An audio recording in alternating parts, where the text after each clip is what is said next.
Tim Ryan, thank you so much for doing this. Great, Ann. Thanks for having me here. It's great to be here. Hello, everybody. So I'd like to start off kind of at the beginning. When you started this job in July of 2016, something happened that kind of changed your approach to leadership at the company. What happened? So on July 1, 2016, I had taken over as senior partner at PwC, and you're elected by your partners at PwC. And there's about a 3-month process leading up to getting elected. And like other candidates, I had a plan.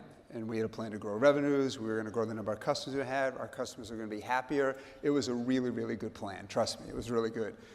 The first week of July 2016, many of us may recall, we woke up on that Friday morning, my first Friday as senior partner, and we woke up to the shootings in Dallas.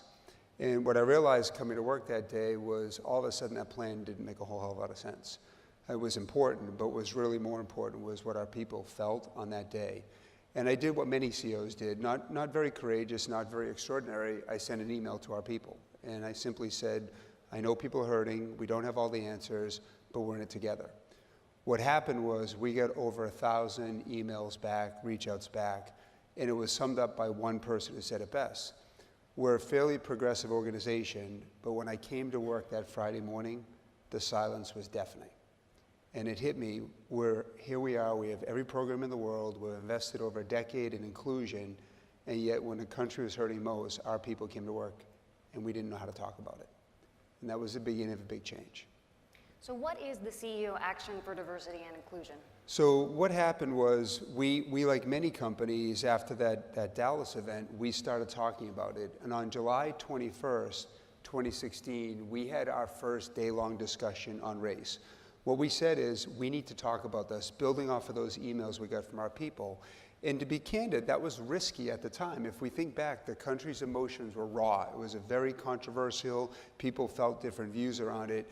We took the step of saying, we're going to talk about it. And all across the country, we asked our people on July 21 to talk about how they felt about race. I had one Fortune 50 CEO say to me before we did it, he said, that's going to blow up in your face, you're crazy. We ended up doing it, and one person summed it up best. They said, on that day, we shed more tears on that one day than we did our 160-year history at PwC. We learned about each other. Honestly, I thought I was done. I thought, okay, we can breathe, maybe get back to that plan. And one of our people said to me, Tim, what's your role as a CEO of a leading organization outside of PwC? And honestly, I was like, oh, I need a break. I need a break. But the more I thought about it, we do have a big role outside. And so I began to work with a couple of CEOs, in particular Ron Parker of the Executive Leadership Council, and also David Taylor of Procter & Gamble, and we began to talk about what is our role. And that led to the birth of the CEO Action for Diversity and Inclusion. And this is this concept of partnerships. And what we did is we decided we were going to pull together CEOs and try to move inclusion further in the United States, not just on race, but inclusion across all underrepresented groups. And while we're all at different places in our organization, we realized there were 3 fundamental things that we should help all businesses do. Number 1, we should make our workplaces safe, truly safe, to talk around inclusion and how we feel about inclusion. The second thing we agreed is that unconscious bias training should be available to all workers across our country, no matter who you are, where you sit. And the third one was, we said we should share our best and not so best practices for the benefit of everybody. And today we have over 400 CEOs and over 450 best practices on our site. And that site is ceoaction.com. You can all pull it up. And you can now benefit from the best practice that everybody's have, so we can really get granular to make inclusion a reality. So you mentioned there are 450 best practices. Do you have any favorites? So I do. So the beauty of the site is it's cataloged by a number of different areas. So whether it be underrepresented groups, engaging men, engaging women, hiring practices, promotion practices, veterans. So some of my favorites are, so for example, at KeyBank, and you can pull this up, one of the things that KeyBank does is they show their recruiters before they recruit. They show them what biases they have in the recruiting process before they recruit, so they can make sure they don't have those biases come across. One of the things that we shared at PwC is we have invested millions in our unconscious bias training. We took out all the PwC language and lingo, and we shared our digital unconscious bias training available for everybody. So if you're a 10-person startup here in the Bay Area, you don't have the money to invest in unconscious bias training, you use ours. So I think there's a lot of favorites that you can look at, whether you want to see what Duke Energy does around promotion, KeyBank or Walmart, you can see our best practices, which is a tremendous way to raise the bar for everybody. Definitely. Yeah. And so, as you go through this, do you ever encounter CEOs who say, this sounds soft, maybe this isn't what I want to be spending my time on, and what do you say to them? So little context, so a big part of my job is meeting with CEOs every day, and over the course of a year, it might be 300 to 400 meetings a year while interact with CEOs. I try, no matter what the purpose of the meeting is, whether we're talking about an audit or work we're doing with tax or consulting, I always try to bring inclusion into the discussion. I have not met a CEO who said it's unimportant. They all say it's important. When you drill down, what you find is many believe they're further than they are, and it's finding a way to respectfully push them along the journey and say, good, it's good that you're doing unconscious bias training, but then you can share best practices to gently, or sometimes not so gently, push them further along on the journey. So the good news is, it's at the forefront of almost every company we meet with. If I'm intellectually honest, it's your classic bell curve.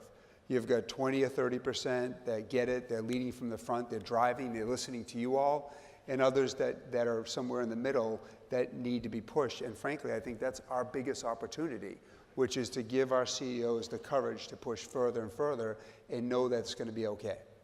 Can you talk a little bit about the transformation at PwC? How has your leadership team changed? So one of the things that I would tell you is I'm blessed because I inherited a culture where inclusion was important. So we didn't have to start from ground zero. In fact, the two previous senior partners before me, so now a period of 12, 16 years, had been very steeped in inclusion, diversity, and so we inherited a culture that was clear that it was important. We had dozens of programs that across any element, we invested in training. And what I was able to do is take that and really be a beneficiary of that. So I was very lucky to have the fact that we had done a ton of succession planning. And so my leadership team is one of the most diverse in corporate America. That wasn't an accident. That's because we had over a decade of deliberate succession planning to give underrepresented people an opportunity to do it. And I took the opportunity as a new senior partner to leverage that succession planning and make it a reality. But to take full credit for that would be a mistake, because there was two previous people before me that did tremendous succession planning. And then we built off of that with an incredibly diverse team. We spend almost 100% of our time out with our people and our clients, sharing those lessons with our clients and our people to say, you can make this a reality if you're deliberate about it. Right. And when you think about succession planning, how does data and analytics factor into that? How do you think about it? So one of the things that I worry about, and I'm paranoid about it, I worry that I lose touch, right? We're a big organization, 55,000 people. You can't be everywhere. And I think one of the biggest risks that we all have as CEOs is you unintentionally lose touch with reality. Said differently, you are a victim of what you're exposed to. And part of the challenge we all have is making sure we're exposed to our entire organization, not just where we get dragged into in those various pieces. And that's where you all come in. My words of encouragement to you, we make sure you help your CEOs, your executive teams, see their blind spots, see what they don't see. So a big part of what we try to do at PwC is make sure we're seeing the entire organization, and that's, again, why we're on the road. It's very deliberate. We're on the road 100% with our people and clients, so we see the different parts of our organization, and those data points are important. So we're driven by data, and we're incredibly data rich, but then we complement that data with what I call qualitative data points. And I believe the job of a leader, my job, is to study data and then to listen to the data points out there. So many of you are CHROs. I'm looking to our human capital people to give me data points. Is it working? So last night, Michael referred to the dinner we were at last night. I had the privilege of sitting next to our human capital person who runs the western part of our country. He gave me 3 important data points that I didn't know. Things I thought up here were translating down, but they weren't quite making it the way we thought. Had I not been fortunate enough to sitting next to him, I would have only had the data, and I would have had the qualitative side. So don't ever underestimate your ability to make a difference in the minds of the CEO. Those qualitative data points, in many cases, are as strong as the actual, the quantitative data points. What's an example of a piece of data that changed your mind? So one of the things that we look at data around gender pay gap. We look at data around ratings gap, performance gaps. We look at data of our pipeline. One of the things that I'm keenly focused on right now is underrepresented groups in our pipeline. So in our business, as people progress throughout their careers and get closer to partner, we want to make sure we have a diverse group of partners. And we've done very well over the last several years, but we're not where we need to be. And so over the last 2 years, I've immersed myself in the data around people who are 3 to 6 years away from partner to make sure we're doing everything we can to get those people into the partnerships. And it started with, what's the data? And I can tell you today how many people in the underrepresented groups are in the partner pipeline, where their performance ratings are, where they're located. And that data starts, but that's not the end point. And we're very focused on that. Right. So you're talking about pretty big changes at PwC. You know, as you go out to other companies, do you think that they overestimate the barriers to change? So, great question. Go back to the point I said where I have this wonderful privilege, like many of my partners, of meeting with CEOs. Many of them would say that we want to do better, but we're not sure how to do better. I recently had a discussion with the CEO of a very large global insurance company that's headquartered here in the United States, and he had sought us out on the topic of diversity. And he said, Tim, you folks are doing a lot, and make no mistake about it, we're not where we want to be, but we're doing okay, and I'm proud of our people and what we're doing. He said, I think I'm doing the right things, but can you give me specifics? And we then went through 6 specifics, very specific things that we're doing. And he said, holy cow, we're not doing any of that. I thought I was doing well. He goes, I didn't even realize people were doing those types of things. And I'll give you one example. So one of the things that we often hear as part of succession planning is, how do you give people the right opportunity? In the professional services space, working on one's largest clients is important in career progression. So said differently, partners aspire to work on the largest clients. And we have 20 top 20 clients. 5 years ago, we had 20 white men doing our 20 top 20 clients. Not proud of that, but that's what it was. We set a goal to get 6 in 5 years done by underrepresented groups. Now, you may say that doesn't sound terribly ambitious, but if you're in professional services, what you know is you have to work with the client. You don't make that decision by yourself. So we then embarked at the most senior levels of our firm, the CEO before me and me, working with our clients and sitting down and saying, we believe this person has all the skills, and we're putting our name to it. Today, we're at 9. 9 out of our top 20 are done by our underrepresented groups.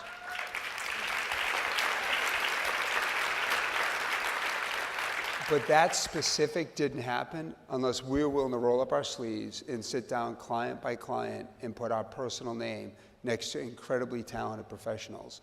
Sharing that story with the CEO around how we did that, that really helped him on his journey. I'm finding that more and more CEOs are willing to hear the specifics. And by the way, I learned too, right? It's not just a one way, but in that case, he benefited from those 5 or 6 specific best practices, and then he now has ideas on how to execute it better. That is really incredible. Can you share any of those specifics? Yeah, so that was one, right, that we did. I'll give you another one. So at PwC, one of our people represented this. So when we said for unconscious bias training, we had a long debate as to whether you make that a requirement or whether we try to inspire people to take it. Now, as many of you know, there's a lot of requirements in life. There's legal requirements, in our business, independence requirements. And if you have a requirement, it tends to be more, I've got to check the box.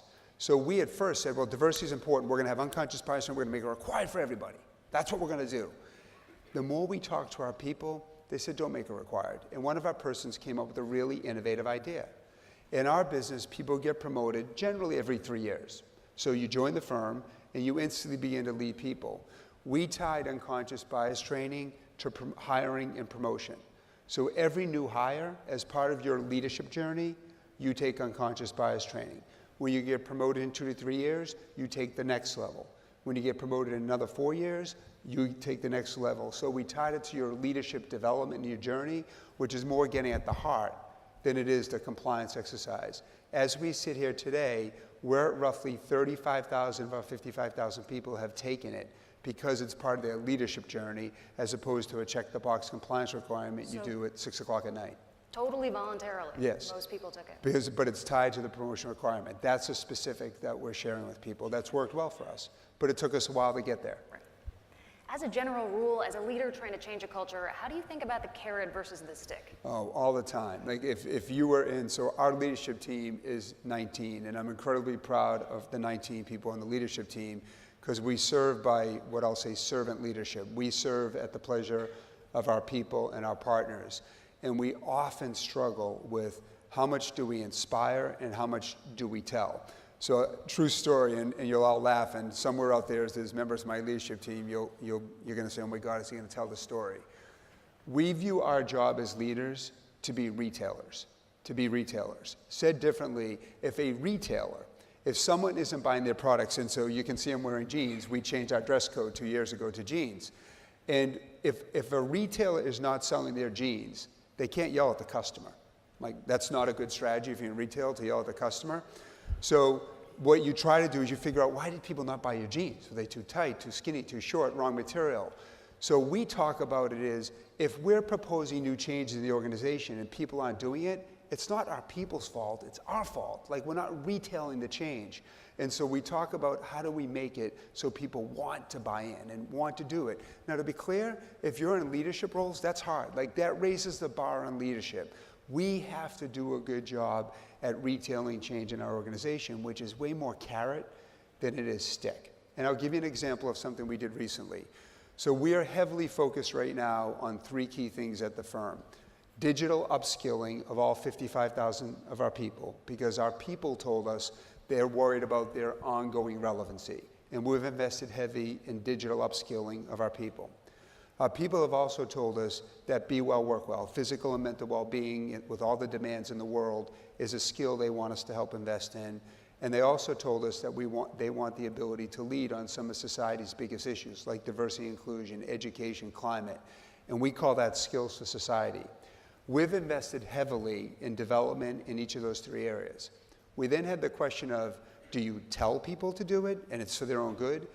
And what we did is, instead, the carrot we put in place, we set some very minimal baseline requirements, like a low hurdle, and we said if everybody hits it, we're going to shut the firm down on July 4th week. So instead of, and by the way, that'll cost us $70 million, to be clear. That's the cost of shutting the firm down for a week. And what we said is, if everybody buys in just a little on digital fitness, physical and mental well-being, build well, work well, and skills to society, what we will do is everybody gets the week off at the same time. That's a carrot.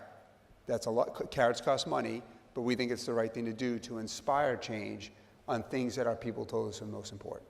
Right. And so when you did change the dress code and when you did do more jeans, that was kind of a radical step. Can you talk about that? Did you meet with resistance? So it certainly was radical in New York. It wasn't radical here, but in New York. So I can say this because I work in New York. So I announced this at a New York partners meeting, and picture like being on stage like this, but it's not a forward-thinking audience like this. It's the New York partners. They're all sitting there like this in their suits, and I announced we're going to jeans, and they're like rolling their eyes. So there was resistance, but it's important to explain why we did that in all seriousness. The reason we did it is because we hire some of the most intelligent, bright people in the world. And it was a symbolic attempt to say, we trust you. We trust you to do the right thing, and we're not going to go to business if someone has ripped jeans or open sandals. It's not going to happen. We don't have a client that gets mad. We don't have a coworker that gets mad, but we're not going to business. And what we were really trying to do out of the gate is symbolically say, we trust you to take care of one another. We trust you to do the right thing for each other on the ground, because that's where decisions happen, and we trust you to do the right thing by our clients on the ground. And it was a beginning of what I call implementing trust-based leadership. But it was met with resistance. I think I mentioned this when we were talking last night. So my human capital folks who are out there in the audience, and you folks are awesome, but when we first came out with the email to announce this, you all tried to edit it 5 times. Like, well, it can only be this kind of jeans with this kind of shirt. Can't be ripped jeans, can't be open sandals. And finally I said, no, we're missing the point. Like, we have to trust our people to do the right thing. And so that's been this journey of trust-based leadership. How has that helped with recruiting? One of the things that's important is the CEOs that we speak with, and we do an annual CEO survey, One of the top 5 things that's on CEOs' minds is winning the war for talent, to be clear. Like, we are in a talent war, and for the rest of our careers, we're going to be in a talent war. So one of the great things about Great Place to Work is it pushes the bar to make sure we're all making ourselves attractive. Genes by itself doesn't win the war for talent. A holistic view around talent development, having a great place to work where you're trusting and building and investing in your people, that wins the war for talent. And I spend 5 days a year I'll spend on campus, like many of our leaders, and we recruit from about 250 schools, and we bring in about 9,000 college graduates off campus each year and about another 2,000 experienced hires. The questions they ask us, it's not about, hey, what's PwC's growth rate? Like, what's our product offering? Like, they don't ask us that. What they ask us is, what do we stand for? Like, what are you doing to help me in my career? And the fact that we have deliberately invested in our purpose of building trust and solving important problems, the fact that we're helping our people and not leaving them behind on digital fitness, the fact that we have a culture of be well, work well, and the fact that we're investing in skills for society, that's what they want to hear. And that's what we're doing. And honestly, I don't know how anybody wins the war for talent if you're not doing that. Right. So you're talking a lot about big changes at the organization. Right. There's got to be some internal pushback from the old guard. How do you deal with that? I think one of the things that we often hear, and both at PwC and at our clients, is you'll often meet with the CEO, and you'll say, I know what I want to do. My people know what I want to do. It's the middle. It's the middle of my organization. And that's true sometimes, but here's the challenge for me and for other leaders. And a quick story. About 7 or 8 years ago, I had the opportunity to be at a small table with former President Clinton. And he said, I'm going to tell you the biggest mistake I made in the White House. And of course, we're all like, what's he going to tell us? And what he told us was, he said, I often assumed everybody knew why I was doing things. And he said, I often brushed across the why. And so we do run into resistance, but this goes to the retail philosophy. It does no good if I get mad at the middle or any other CEO gets mad at the middle. We have to look in the mirror and say, have we really spent the time explaining to them, A, why we're doing it, and here's the important point, why it's going to be okay for them. Why it's going to be okay for them. Because the reality is around inclusion, one of the biggest things that the middle worries about is what does it mean to them. And so what we've learned is maybe to slow down a bit and invest more in explaining why we're doing this, why digital fitness is so important, why inclusion is so important, what it means to their career advancement opportunities. And that's what we mean by that first commitment on a CEO action for diversity and inclusion, having the true safe conversations. It's one thing to say it's the right thing to do, which it is. It's one thing to say it's a business imperative, which it is. It's one thing to say if we don't do it, we'll have regulation that does it for it, which I believe. But it's more important to say, here's why you're going to be okay as a white man middle manager, and here's why it's best for everybody. And those are the conversations we're having at PwC, and they're not easy, to be clear. What do those conversations look like? Do you have to pull people aside? Do you do bigger meetings? Both. So we will do both. So at a personal level, so I grew up in the financial services space at PwC. I will often meet with people that I grew up with who will have said to me, Tim, I get it. We love the agenda that you're pushing, that you and the team are driving. It makes sense to me. But what does it mean to me? I'll often be with 4 or 5 at a time, people that I grew up with, and they'll say, help me understand how I think about it, how I can be better. But God, I wanted to be in one of those top 20 clients. I've worked my whole career. And we're having very candid conversations. Literally 2 days ago, I agreed to meet next time in New York on March 19th with one of our partners who just lost a race to be one of those top 20 guys. I mean, this is real. And he's a great partner, but he didn't get it. And now we're going to talk about what it means to him. And if you're not willing to invest that time as a senior leader, your aspirations of a truly inclusive organization aren't going to happen, because that hallway talk won't stop. So I'll meet with him like I do very often. And then we'll do it in larger groups as well. Does growth factor into this as well? Great question. The piece of advice for everybody. If your organization isn't growing, over the long term, it's going to be hard to be truly inclusive. And just like we were talking earlier, sometimes keeping things simple is really important. Basic business logic would tell you, if an organization is stagnant, not growing, it's going to be very hard to be inclusive, because in the middle, people are going to be fighting for slots, too few slots. So growth is really important. One of the things that I didn't learn in the classroom when I went to college, but I learned it in life. We often, as leaders, will talk about, hey, the growth rate is X. That's important, but what's really important is explain why the growth rate is so important. Because when an organization is growing, you create opportunities for everybody. Good news is we're growing, so we don't talk about our top 20 clients anymore. We talk about our top 50 clients because we're growing. When you're growing, you can invest in your people. So growth is critical, in my view, to development of a great workforce. Growth is critical to inclusion, and so it is a big part of what we talk about. So we have 6 children, and if they would ever listen to me, which is a big if, I would tell them, make sure you go to an organization not only has the right culture, but that's growing, because that's where you're going to get the opportunities to grow. So this guy might have another good job waiting for him. Without a doubt. And that's part of my job, which is not only celebrate the person who got the job, which we do, by the way. In our communications, we often talk about the people who go into these roles because we want to make sure we celebrate that, but it's equally celebrating that we help him get into the right role as well. Right. And so going forward, you know, what are the lessons that you take away from something that maybe you tried, a risk that you took that did not go over well? So many of us have, we only have 4 minutes, so I could take a long time. No, I have so many mistakes we've made, which we have. We at times have shot for the fences, like the big transformational change, and because most of us are ambitious and we like our hearts are in the right place. We want big change. And what we've realized is this is a series of small steps. Now, don't interpret small steps for lack of courage and an excuse to drag it out over a longer period of time. That's not what I'm talking about. I'm talking, we've come to the realization that deliberate small steps matter in a big way. And also, you need to be willing on each of those small steps to win the small battle. So I'll give you an example. So we had launched, one of the specifics that we had put in place is we said every senior leader who wanted to get onto what we call our ELT, our extended leadership team, which is roughly the top 150 partners in the firm. We said big change, big bold change. In order to be on the ELT, you need to have a distinctive diversity experience, meaning you had to have done something meaningful to show that you're a leader and that you get it and you can inspire and drive change in an organization. Right idea. That was a little bit swinging for the fences. What we didn't do is we weren't willing at first, when somebody said I had it, but it wasn't really substantive, we didn't really sit down and coach them as to why it wasn't substantive.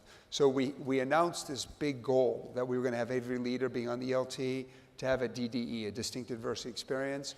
But what we realized is we didn't have, I call it the plumbing, we didn't have the protocol in place to respectfully say, you know what, Tim, you say you had a distinctive diversity, that's really not it. Like, giving a talk is not leadership. And so it was exhausting, but we had to kind of pull back a bit and say, we need to then mentor people, say, that's not the bar we were looking for down here, it was up here. That means you got to be willing to have one-on-one conversations. And so we realize it's baby steps, but those baby steps are exhausting, but they're really important. So I want to take a step back and take a broader look at the world and politics and the economy and business. There's a lot of change happening. It can feel chaotic, almost random. Do you see any larger forces guiding what we're seeing right now? So I've been privileged to see the world through our firm. I've been to 57 countries. There's a couple of programs around leadership immersion that I've invested in, and I consider myself to be truly privileged to have seen many different elements of the world. I learned you never say all and none, so I'm not going to say I've seen it all, but I've seen a lot. It is pretty clear to me that the rest of our working careers, we are going to be living in a world of protectionism. Why do I say that? Our world is short financial resources for roads, bridges, infrastructure, Social Security, elderly, education, defense. We're also in a world where we're short natural resources. We have 2 billion people who are water disadvantaged across our world, including in parts of California. We're short food in different parts of the world. Those two things aren't going away. We also live in a world that's fully transparent through social media, so we know who has what and who doesn't have what.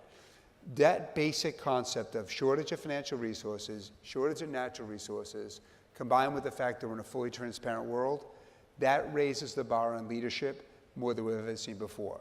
A traditional leader just had to worry about your employees, your customers, and your investors. Now a leader has to worry about those three, and they also have to worry about society. And leaders have to lean in and be part of solving those societal issues because they're not going away. And a big part of our role is to lean in. It's why people like Larry Fink or Bill McNabb of Vanguard are saying a big part of what leaders have to do is lean into societal issues, because if you don't, you won't win the war for talent, you won't be relevant to your customers, and you won't be living up to your responsibility for society. I think those forces are going to be with us. That's not a, whatever your politics are, that's not a political issue. Those are societal issues that aren't going away. And the good news is, the people who are joining our organizations, they're dying to help solve those issues. Our job is just get out of the way and let them do it. I think that's a great note to end on. Okay. Tim Ryan, thank you so much. Thank you very much. Thank you. Wonderful.